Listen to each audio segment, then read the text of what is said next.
آج کی آل party meeting میں میں نے کمپلیمنٹ کیا ہماری آرم فورسز کو اور بھارت سرکار کو کہ انہوں نے ایک آپریشن سندور کو انجام دیا.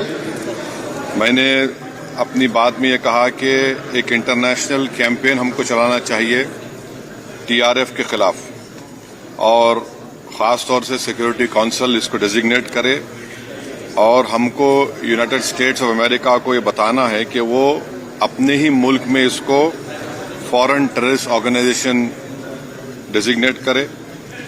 اور کیونکہ آپ دیکھیں گے فروری 2025 میں حافظ سعید کے بیٹے حافظ عبدالرؤف کی ایک اسپیچ ہے پی او کے میں، جس میں اس نے کہا کہ 2025 تمام سال ہم لوگ جہاد کریں گے. تو یہ جہاد کا نام لے کر، یہ بھارت میں غلط نام لے کر قتل کرنا چاہتے ہیں، آتنک پھیلانا چاہتے ہیں. تو یو ایس کو ہم ریکویسٹ کریں، ان کو لابی کریں کہ یہ ٹی آر ایف کو ایک فارن ٹیررسٹ آرگنائزیشن بنائے، پاکستان کو ایف اے ٹی ایف کے گرے لسٹ میں ڈالا جائے. یونائٹڈ کنگڈم سے ہم نے ٹریڈ ڈیل کیا ہے، اب کیا بہت سی چیزیں کم ہو جائیں گی، ٹیرف کم ہوگا.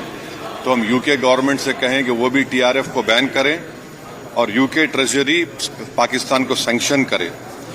یونائٹڈ اسٹیٹس سے ہم ٹریڈ ڈیل کرنے جا رہے ہیں، اور یو ایس پریزیڈنٹ نے کہا کہ 0 ٹیرف ہوگا ایگریکلچر پر.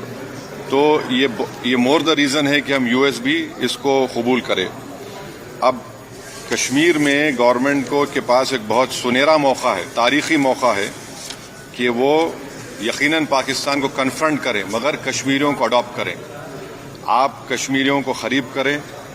اور خاص طور سے میں نے کہا کہ جو پونچھ میں جو لوگوں کی موت ہوئی، سویلین لوگوں کی، اور اوری میں جو لوگ زخمی ہوئے، جن کے گھر کو نقصان پہنچا، گورنمنٹ ان کو ٹیررسٹ وکٹم کا اعلان کرے، کیونکہ پاکستان شیلنگ میں ان کی موت ہوئی ہے، اور سیکورٹی ریلیٹڈ ایکسپینڈیچر کے تحت مرنے والوں کو ایکسگریشیا دے، اور سرکار ان کا گھر بنا کے دے.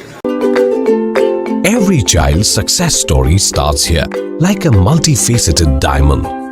Every student who steps into Success School, sculptured by teachers, polished to perfection. Log on to our website www.successinstitutions.com.